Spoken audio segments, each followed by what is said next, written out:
Hello there you guys, welcome to one of my videos. So I'm going to be giving you a preview for the Manchester United Chelsea game at Old Trafford, 5:30 kickoff on Saturday. Now this is going to be Ole Gunnar Solskjaer's 5th meeting with Frank Lampard as Manchester United manager. We are looking to make it 3 wins in a row in all competitions. We have won our last 2 games. We recently beat PSG by 2-1 in the Champions League, and that was a massive win for Manchester United. And we also beat Newcastle by 4-1. That was our last league game. We've played 4 games in the league so far. We have won 2 and lost 2, so we have registered 6 points from 12. We played Chelsea 4 times last season. Solskjaer has beaten Frank Lampard 3 times as a manager. On the opening day of last season, we beat Chelsea by 4-0. We beaten them in the Carabao Cup 2-1. And we're beating them at Stamford Bridge by 2-0. But Chelsea did beat us in the FA Cup semi-final last season by 3-1. So Lampard has beaten Ole Gunnar Solskjaer once. Now, this season is Frank Lampard's 2nd season as Chelsea manager. Frank Lampard began his managerial career with Derby. Now, Frank Lampard was a very, very good player for Chelsea. He endured around 13 years with them. He's their all-time leading goal scorer with 211 goals. Chelsea did make some good signings in the summer transfer window. They brought the likes of Ben Chilwell in. They brought Kai Havertz in. They brought Milan Sarr in, Thiago Silva, Mendy. They brought Hakim Ziyech in. That was back in February. And they also brought Timo Werner in. Chelsea spent over £200 million on them players, and Chelsea have got other good players in their team. You know, they've got N'Golo Kante, they've obviously got Danny Drinkwater, they've got Jorginho, who I think they got from Napoli, they've got Olivier Giroud, they've got Azpilicueta, they've got Pedro. I think Rudiger's a very, very good centre-half for them. And Chelsea have also got some good young players in their team. They've got that Callum Hudson-Odoi. They've got Tammy Abraham. They've got Billy Gilmour. I think Billy Gilmour is out until November. He's the only injury I think that Chelsea have got. They've got that Reece James as well. They've got Mason Mount. So there you go. Chelsea did let Willian go in the summer transfer window, by the way. He went to Arsenal on a 3 transfer. Was it last year? They let David Luiz go, and he also went to Arsenal. I think Chelsea made a bad mistake by getting rid of Eden Hazard. Eden Hazard endured around 7 years with Chelsea. Chelsea haven't enjoyed the best of starts to the season. Obviously, Chelsea did beat Crystal Palace and they beat Brighton. They drew with West Brom 3-3 and they did lose at home to Liverpool. They also got knocked out with the Carabao Cup against Tottenham. Like I've said to you before, Chelsea have had a lot of managers in a short period of time. Before they had Frank Lampard, obviously they had Maurizio Sarri. I think Maurizio Sarri only lasted 1 season with Chelsea. Obviously he did get them to the League Cup final, but they lost on penalties to City. And they did win the Europa League under Maurizio Sarri. Before Maurizio Sarri, I think they had Antonio Conte. They won the Premier League in Conte's first season. Obviously, before then, they had Jose Mourinho. Jose Mourinho had 2 spells with Chelsea, won the Premier League a few times with Chelsea. At one point, they had Di Matteo, Gus Higgins. They did win the Champions League under Villas-Boas. At one point, they had Rafa Benitez, I think, as temporary boss. They've had the likes of Avram Grant, Scolari. They had Carlo Ancelotti, didn't they, back in 2010. So they have had a lot of managers at Chelsea. But I believe Manchester United can win this game. We've got to improve our home form because that's, what's been letting us down. Both of our defeats this season have come at Old Trafford. We lost our opening game against Crystal Palace by 3-1. And obviously we lost to Tottenham by 6-1. That was before the international break. But our away form has been absolutely exceptional. We haven't lost any away game in any competition since January. Now, I do presume in this game, Solskjaer's going to make changes from the 2-1 win against PSG. Now, I'm hopeful that Harry Maguire is going to be available for this game. Harry Maguire didn't travel to Paris because I think he's been out with injury. Harry Maguire did play in our last league game against Newcastle. He scored in that game. And he did very, very well. And Solskjaer was saying that he's confident that Harry Maguire will bounce back from his early season troubles. Because don't forget, Harry Maguire got sent off in England's 1-0 defeat to Denmark. And he sustained a knock. And the other month he had that incident in Greece. Now, this season is Harry Maguire's second season at Manchester United. Obviously, he's our captain. Bruno Fernandes was the captain in Paris because obviously Harry Maguire wasn't available. But I've said, we should give Bruno Fernandes the captaincy permanently because he's the one that shows fantastic leadership in the team.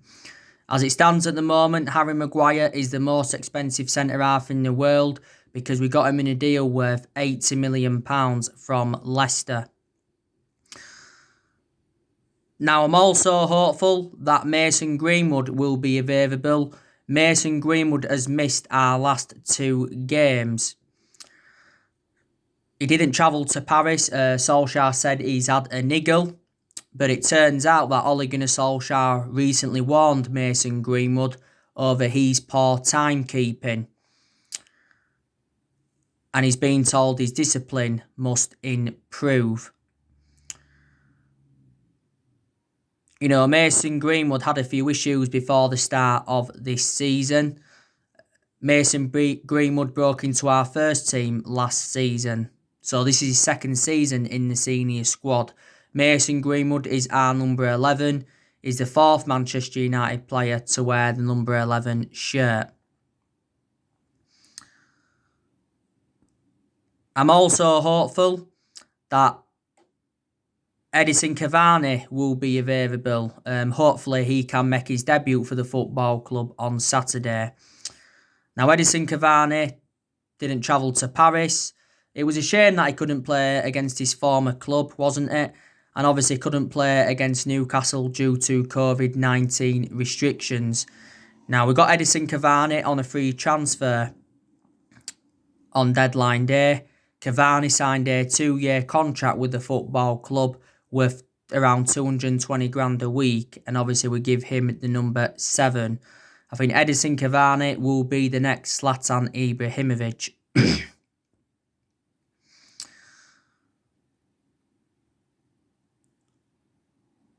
Eric Bailly, he's unavailable. Solskjaer recently confirmed that Eric Bailly is going to be out for 3 to 4 weeks with a muscle injury. And that's my element of concern about Eric Bailly. He's too injury prone. But prior to that, I think he's a very, very good centre-half. Bailly's endured around 4 years with Manchester United. We got him from Villarreal back in 2016 for around £30 million. Bailly also sustained a hamstring injury whilst he was on international duty with the Ivory Coast. Lingard, I don't know if he's going to be available. I think he's been out with a knock. We'll know more tomorrow when Ole Gunnar Solskjaer does his press conference. Now, I presume Alex Telles will be making his Premier League debut for the club. I thought Alex Telles did very, very well on his debut against Paris Saint-Germain recently. I thought he made some good runs on the left flank. He also had some good set pieces and put some good crosses into the box. He was playing as a wing-back against PSG. We paid just over £15 million for Alex Telles. That's with add-ons included.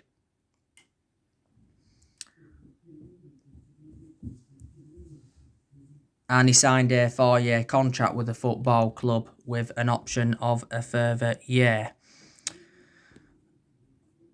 Donny van de Beek, now I'm hoping he can get his first start at Manchester United. He's not yet made his full debut for the club.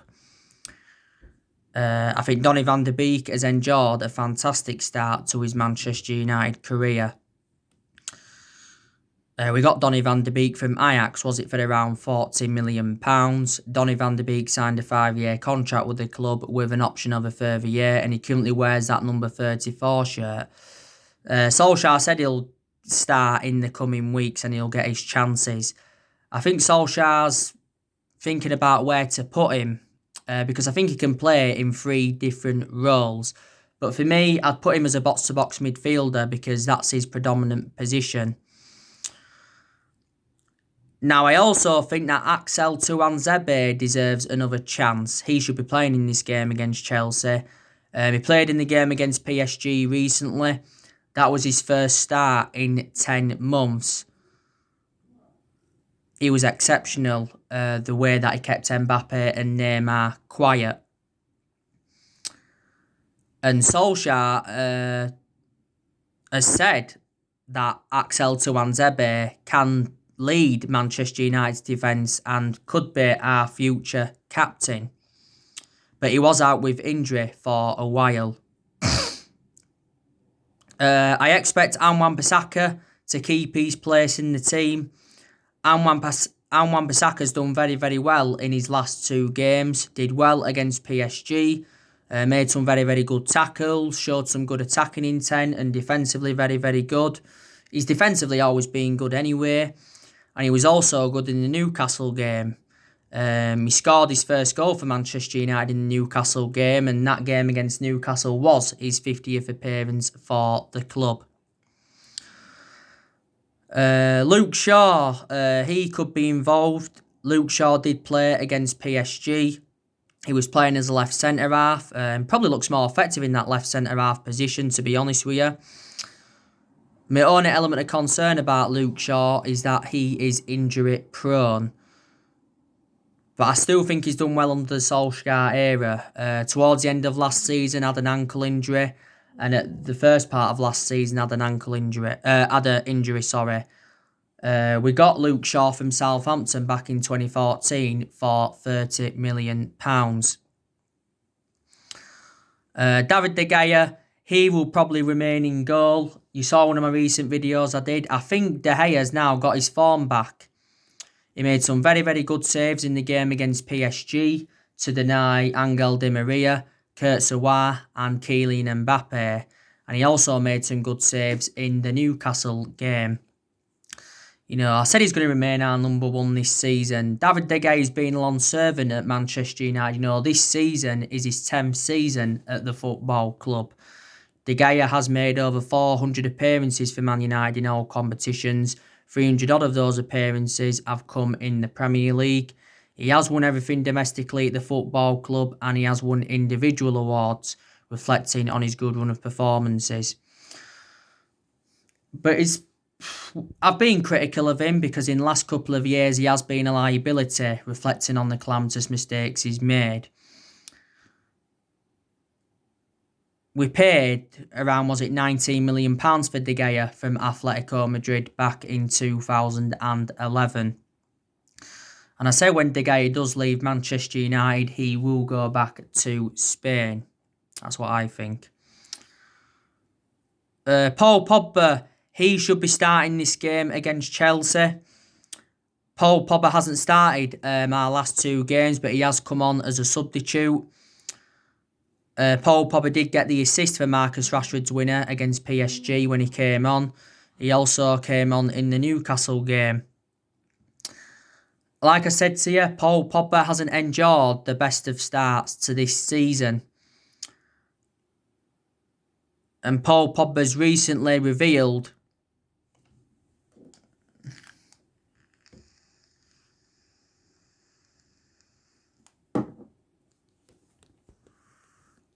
his substitution against PSG was part of the plan. I heard that Troy Deeney has said that Ole Gunnar Solskjaer's best player is Paul Pogba. Paul Pogba is not our best player.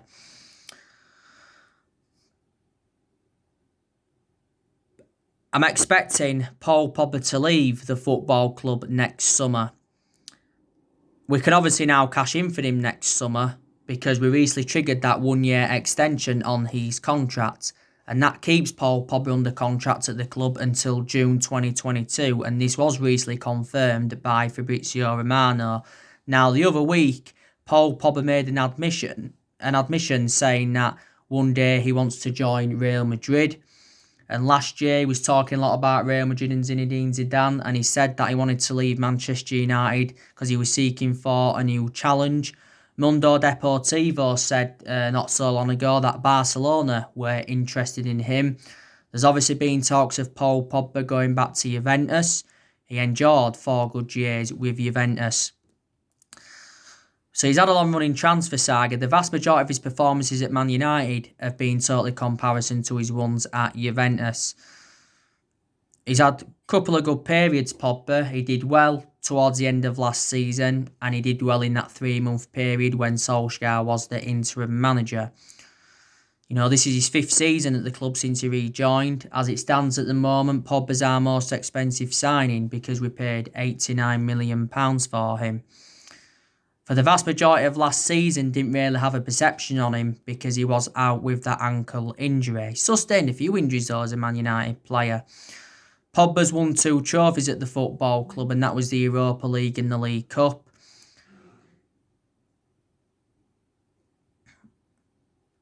And he's made over 100 appearances in all competitions since he rejoined.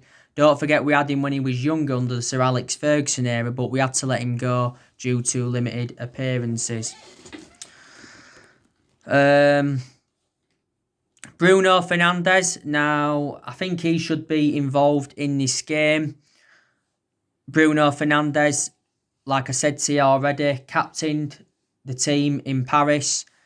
He obviously scored from the penalty spot in Paris. Well, he actually missed the first penalty. But obviously it had to be retaken because they said that Keylor Navas was off his line.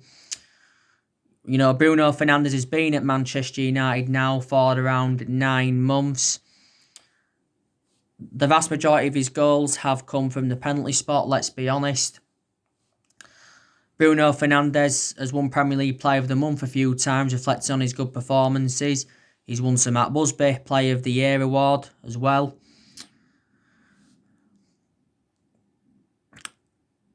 Don't forget the other week, Bruno Fernandes denied that he had a bust-up with Solskjaer. And Fabrizio Romano said there was no problem with Bruno and Solskjaer. But there was reports saying that Bruno Fernandes had lost faith in Solskjaer. And it said that he was demanding Solskjaer out. And he was infuriated with the board over the lack of signings. But it turned out not true. And the Sun said not so long ago that Real Madrid and Barcelona were interested in him. But I think he's the best signing we've made under Solskjaer and one of the best signings we've made since Alex Ferguson's retirement. Marcus Rashford, he should also start this game. Marcus Rashford was the hero in Paris. Second time he's done it in Paris, by the way, scored late on. And he had a very, very good game. You know, he got into some good positions, Rashford. He had a good 3 or 4 chances.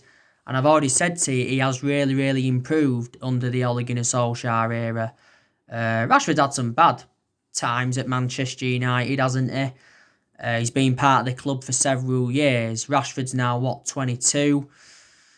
And he's been at United since the age of 7. So he's been at the club over 15 years now. in total, but he's been in our senior squad since 2016. So he's been in our senior squad now for over 4 years. Anthony Martial, he's unavailable, as you all know, because he got sent off in our 6-1 defeat to Tottenham before the international break. It was the wrong decision. He shouldn't have been sent off, Anthony Martial, but he was. He's already served 1 game, so he's got 2 games now to serve in the league. Obviously, he did play against Paris Saint-Germain. I don't think he was that good against Paris Saint-Germain, to be honest with you. Obviously, he did win the penalty, fair enough, and obviously, PSG's goal came from a Martial own goal. He hasn't had a good start this season, but I thought last season Martial was very, very good. He was also very good in his debut season under the Louis van Gaal era. Martial's endured over 5 years or so now at Manchester United, but we'll obviously, keep him. I have said to you, haven't I, as well, that Juan Mata, he should get more opportunities. I think Juan Mata's enjoyed a good start to this season. Mata obviously played in both of our Carabao Cup games against Brighton and Luton. Got man of the match in both of them games. He also did well in the Newcastle game in our last league game, got an assist and that. Juan Mata's endured 6 years at Manchester United. He scored 50 goals in 258 appearances in all competitions. And we paid just under £40 million from Chelsea back in 2014. Juan Mata not so long ago rejected an £18 million a year contract offer to play in Saudi Arabia. Juan Mata has lost that yard of pace now because obviously he's ageing up.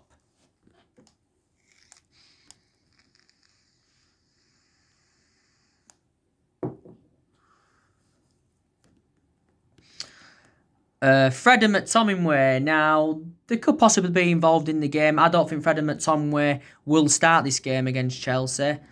They've actually started the last 2 games, haven't they, I think, of Fred and McTominay. And I'll give them a lot of credit. I thought they was very, very good against Paris Saint-Germain. Fred, kept the ball well. A couple of times he lost it, but prior to that did well. I thought he was also very, very mobile. And I think Fred has improved under the Ole Gunnar Solskjaer era. He has been subjected to transfer speculation. Fred has been at the club a few years now. We paid £52 million for him from Shakhtar Donetsk. I think we got him in Jose Mourinho's final transfer window. And as for McTominay, he was very, very good in Paris. Obviously, he did get butts, but I thought McTominay cut out runs, cut out passes, kept the ball well. And I know I've been critical of McTominay before. Nemanja Matic, he didn't play any part in Paris, did he? I don't think Matic has enjoyed the best of starts to this season, to be honest with you. But I think he had some good games towards the end of last season. Matic has been at the football club now for over 3 years. We got him in a deal worth £40 million from Chelsea back in 2017. Maybe he could be involved so he can reunite with his former club, obviously. Victor Lindelof. I've got reservations about Victor Lindelof, as you all know. I don't think he's good enough to represent Manchester United. I want Victor Lindelof to be dropped. But we may not drop him, though. Lindelof's enjoyed around 3 years or so now at the football club. Obviously, we paid around £30 million in from Benfica back in 2017. So, there you go. But, we have got a tough period coming up. We've got Chelsea on Saturday. Then we've got RP Leipzig in the Champions League. That's going to be our second game in the group stage.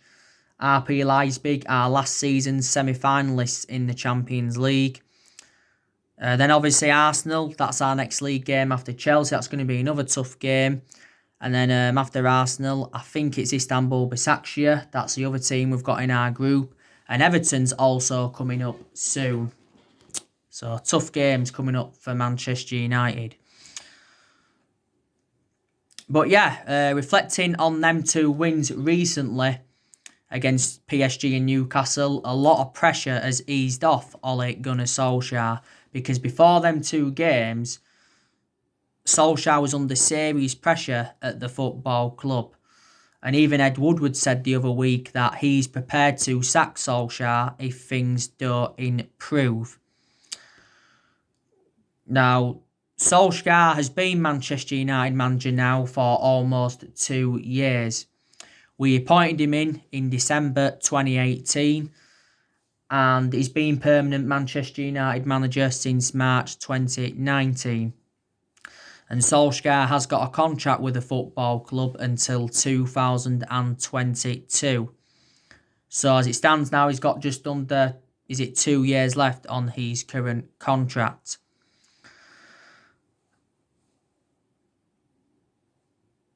And my perception has kind of changed on Solskjaer. Now maybe I'm starting to believe he's the right manager for Manchester United and he can succeed. Now I'm hoping that he succeeds because I love Ole Gunnar Solskjaer a lot. You know, he's a club legend and he was a great player for the football club for 11 years. He flourished under Alex Ferguson's guidance. I know he hasn't got a proven pedigree as a manager. Now that is my element of concern. But reflecting how long he's been at Man United, Solskjaer, he has gained managerial experience. Manchester United is the 3rd club in his managerial career. Solskjaer's nearly managed now 100 games as Man United manager, and he's won over 50 games as Manchester United manager. You know, this season is his 2nd full season at the football club. And I said to you, didn't I, at the beginning of this season, what would represent a good season for Man United, and that would be to win a trophy.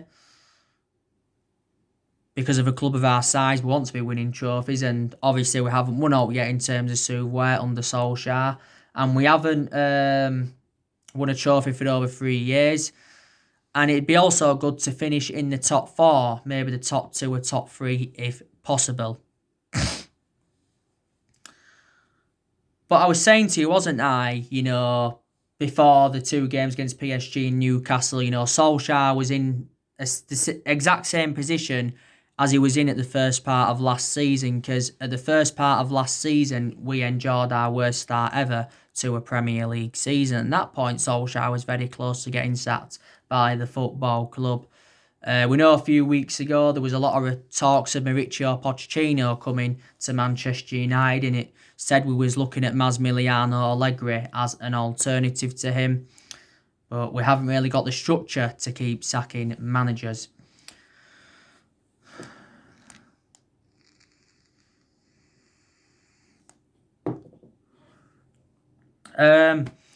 Formation. Could Solskjaer change it permanently?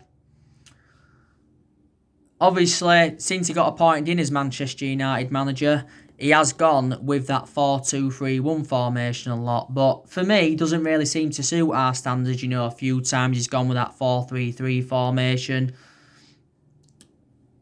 A few times, you know, we've gone with 3 at the back. Against PSG, don't forget we started with a 5-3-2 formation. Have you noticed when Solskjaer's under pressure, he tactically gets it spot on and he makes the right selections in that? But obviously when he hasn't been under pressure, you know, he seems to get a lot of things wrong. In a lot of Solskjaer's games at Manchester United, he has been very tactically naive, hasn't he? But, you know, I have taken positives from his tenure. You know, like I said, he's made some good signings since he's come in. He's spent over £200 million as Manchester United manager. We have seen a lot of players leave the club since Solskjaer came in. I also like the way that Solskjaer has promoted the youth because the young players have been given their opportunities. I also think our record against the top 6 sides last season was good. We've also had some good periods under the Solskjaer era. You know, went on a 19-game unbeaten run in all competitions. Was it the second part of last season? Went on a 14-game unbeaten run in the Premier League. So they are the positives that you can take. Obviously, we have not won the Premier League since 2013, so we haven't won it now for over 7 years. I think we are at least 3 years off, maybe 4, from winning the Premier League title. Obviously, it's going to take a long rebuilding process.